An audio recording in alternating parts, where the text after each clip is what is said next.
Hello, Millings TV fan. This is Milling. You are tuned into Millings TV.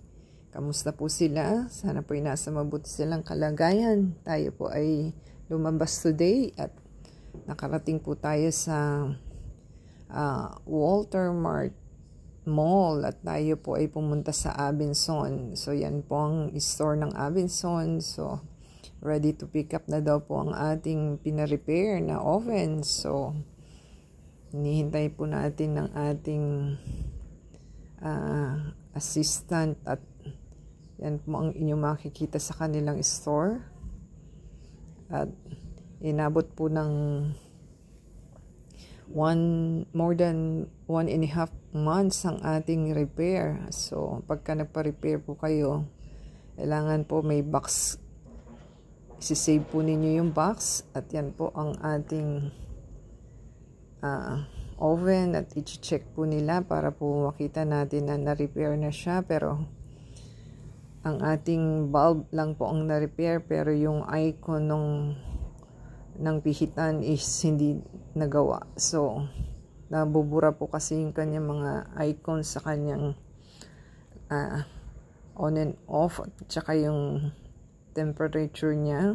So dapat po lilinisin lang nila ng water at baka po nalagyan natin ng alcohol kaya po hindi nabura ang ating mga label na nakalagay. So yan po, may ilaw na siya at binayaran lang po natin ng 115 dahil pinalitan daw po yung bulb sa loob at sa power on. So yan, good as new na naman po ang ating oven. So yan po ang kagandahan sa Hanabishi.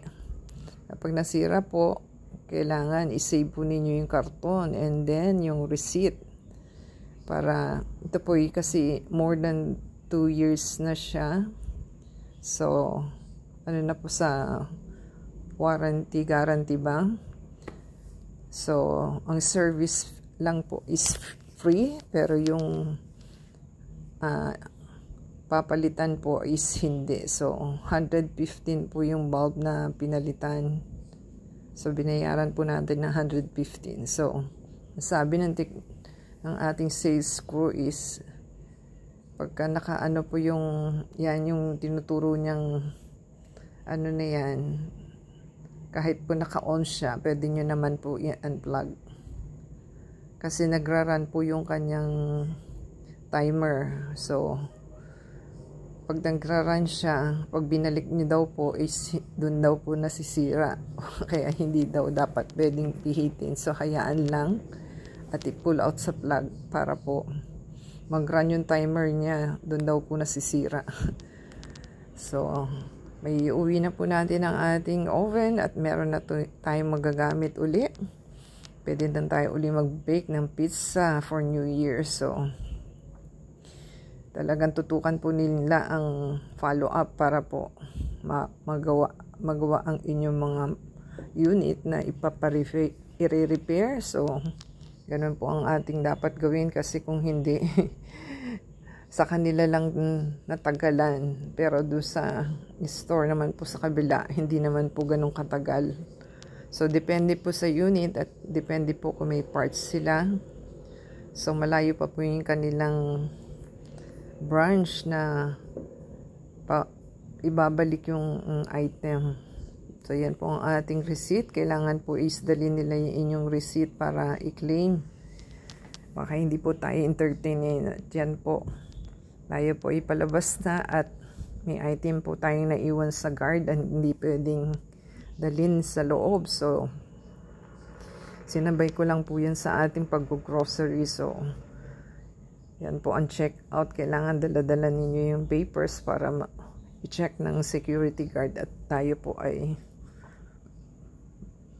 maiuwi at maidala sa ating bahay.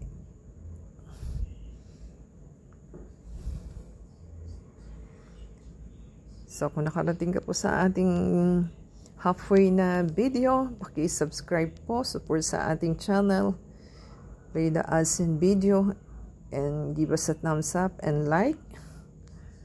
At Supportahan po nating i-play yung ating ads and video at doon lang po tayo mamomonetize. So, tayo po ay pa-exit na at paki-add po tayo sa Facebook, Twitter, TikTok, and Instagram. And don't forget to subscribe. Ayan, pa-exit na po tayo. So, yan po inyong makikita sa mall.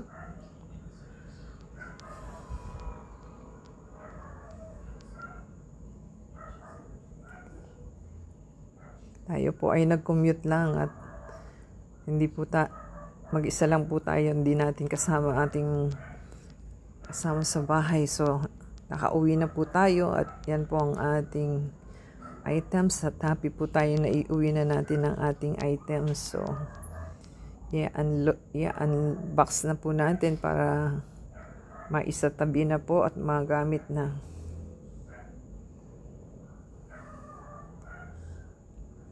So, bago po tayo malipasan sa ating voice over, paki-subscribe po, like, comment down below, and add us sa Facebook, Twitter, TikTok, and Instagram. Shoutout sa Abenson. Thank you po sa technician. At the same time, thank you po sa pag-repair ng ating unit at may magagamit na tayo. Shoutout po sa ating mga viewers. Hello po sa ating viewers na si Mr. Daniel Robert Macan, si Kiramoto po,